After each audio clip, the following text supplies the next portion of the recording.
Okay 'no, so good evening po, magandang gabi po sa ating lahat, and welcome back po sa ating channel. This is our reactions 'no. So today is August 3, 2026, and nagpapatuloy ang ating impeachment trial laban kay VP Sara 'no. So ating bigyan ng reaction yung sinabi ng prosecution after nung, impeachment trial today 'no, nung nangyari kanina.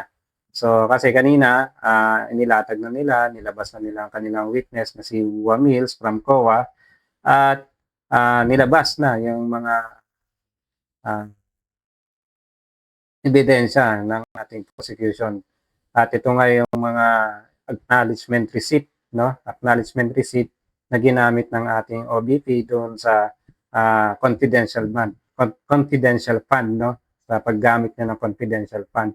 So, makikita natin dito yung mga ebidensya is galing din daw 'no, galing lahat ng ebidensyang nakalap doon sa mga sinubmit ng, Office of the Vice President saka nung, ah, siya ay DOE Secretary ng, Education 'no, as DepEd 'no, DepEd Secretary. So yung mga ebidensyang yon, yung mga acknowledgement receipt na yon, ipinasa nila do'n sa COA at nagkaroon ng findings 'no. May mga issue, may mga mali sa, dates, may mga mali sa pangalan, mga, ah mali sa paggamit ng pera 'no, na pinapakita natin, pinakita doon kasi nga, taong 2022 yung disbursement ng pera pero meron siyang mga resibo na lampas dun sa coverage date o coverage month 'no. So, pakinggan natin 'tong balitang 'to after nung, impeachment, nagsalita ang ating mga prosecution. So, parang nagbigay na kaagad sila ng kanilang, um, parang ano 'to, eh, sa momentum nila, eh, 'no, parang gusto nila i-ano yung, ah pagiging agresibo nila sa pag-atake nila dun sa, issue ng Article 1. So, ano pa daw ba ang abangan natin? Panoorin natin 'to. Kahit wala pa raw sa exciting part ng kanilang presentation. Klaro na sa prosekusyon na nambudol umano si VP Sara sa kanyang confidential funds. Yan ang agenda report ni Isaiah Mirafuentes. Nag-uulat ng live mula sa Senado. Isaiah. Willard, 15 kahon ng bitbit ang prosekusyon na naglalaman ng mga umunoy dokumento at resibo kaugnay sa maling paggamit ni Vice President Sara Duterte ng kanyang confidential funds. Ayon mismo, Willard, sa prosekusyon, unti-unti nilang ipakikita sa publiko kung paano nagkamali si VP Sara sa paggamit ng pondo. Nagsisimula pa lang po tayo. Antayin niyo po yung mga magaganda pang parte ng aming presentation. Panimula pa lang ng talakayan sa confidential funds pero klaro na raw sa prosekusyon na nambudol si VP Sara. Klaro, nung binigay po sa kanya itong pera na to, pinagkatiwalan ng taong bayan, hindi po niya ginamit ng husto at maayos ayon sa joint circular. Kasi mas kami nabudol eh, taong bayan ng buong nabudol eh. Pinagkatiwala sa kanya itong confidential funds. Sangkatutak rin ang mga discrepancies na nakita sa mga dokumentong isinumite ng Office of the Vice President na nagkakahalaga ng 125 million pesos na naubos lang sa loob ng 11 days. Pero hindi tugma sa mga resibo. Kung titignan ninyo, yung supposedly na inaudit ay para po sa confidential fund na nirelease sa Office of the Vice President noong December 2022.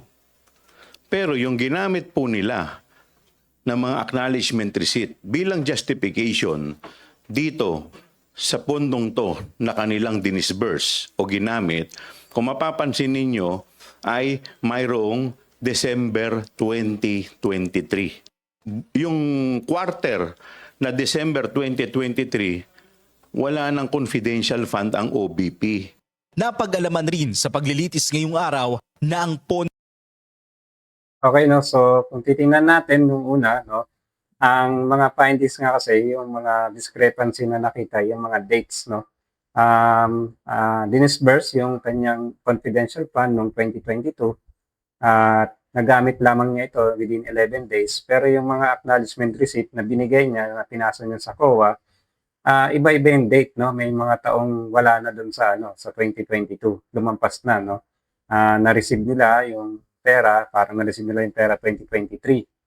Paano nangyari yun? Saan nila kinuha yung pera doon? Kung na-disburse na kanila noong 2022 yun, paano sila nakapagbigay ng pera noong taong 2023, no? Tapos, ang coverage, yung pera mo nandun sa 2022, dapat doon mo siya gastusin, ginastos mo siya 2023, no? So parang issue na yun, mali na yun. Kitang-kita na yung pagkakamali doon sa paggamit ng confidential fund. No?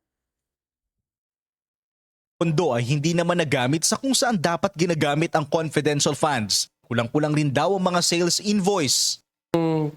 Tanong na kailangang sagutin dyan, no, is probable ba na ubusin itong 125 million sa loob lamang ng 11 days? Considering meron pang nakapasok dyan sa 11 days na yan na non-working holidays. Ano?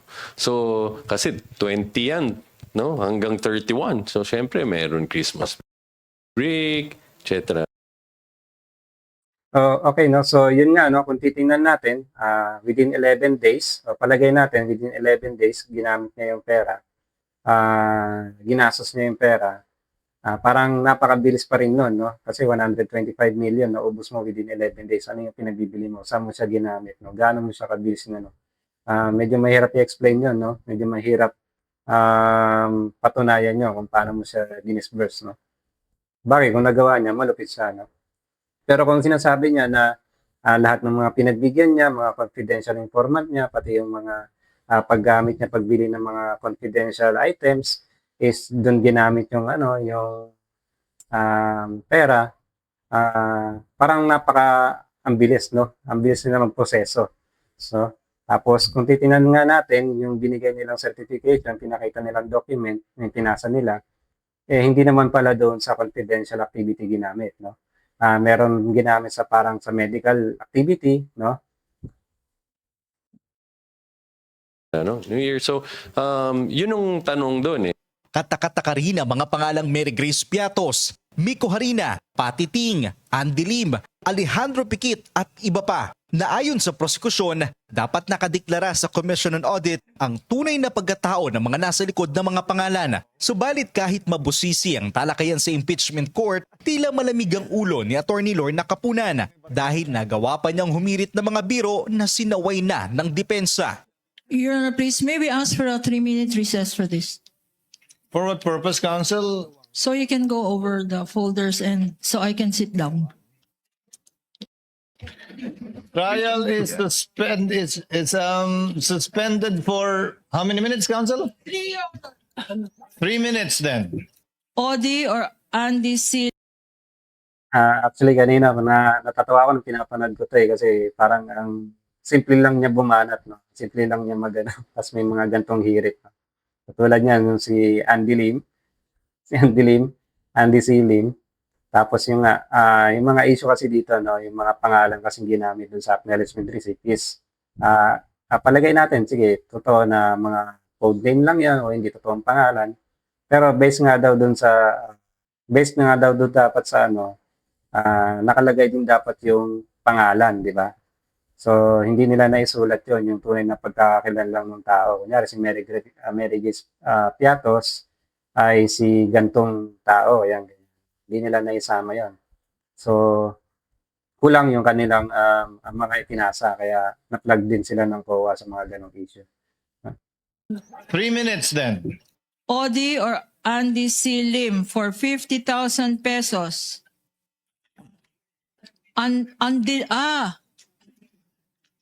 Andilim. Kanya ko pala hindi mabasa, andilim. Kung merong andilim, siguro dahil Objection, Your Honor. I'm sorry, but I've been giving leeway to opposing counsel, but I think she's been coloring, the contents of the documents more than what is shown. Your in the Honor, I'm just document reading. It itself. says here. And No, Your Honor. it says andilim.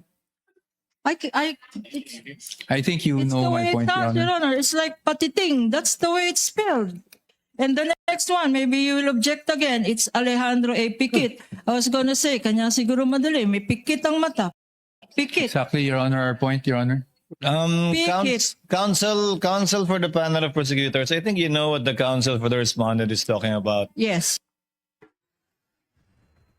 Willard, aaralin rin raw ng prosekusyon kung sapat ba yung oras na ibibigay sa trial dahil nga medyo nagiging bitin ito dahil Okay, no. Actually, kahit ako kanina medyo nabitin ako. Parang mabilis lang din yung nangyari. Pero solid din kasi yung mga evidence na nilatag. Actually, hindi nga rin halos nakapagbigay ng depensa yung hindi rin sila argument, no, yung defense team. Tapos wala rin nagsalitang mga senador, no, kasi wala document yung nandiyan mga document galing mismo sa defense team yun, no.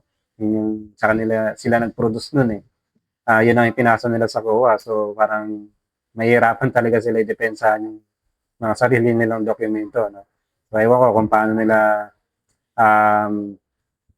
babanatan kung paano nila dedepensahan sarili nila. Siguro baka yung credibility na naman ng tao yung kanilang banatan, no. So patikim pa lang, no. Patikim pa lang to at meron pa mga susunod. So nakita naman natin yung iba pero tingnan natin kung ano pa yung mga hindi pa natin nakikita, no. Baka meron pang matitibay na ebidensya patunay na mali talaga yung paggamit ni VP Sara doon sa confidential fund. So hanggang dito na lamang, abangan natin yung mga susunod pang update, no? Update sa trial, no. Maraming salamat, no, sa ating pagsubaybay po. Kung hindi ka pa naka-subscribe sa ating channel, subscribe ka na and click the like and share button po. Thank you very much po. Have a good night po. Good night sa lahat.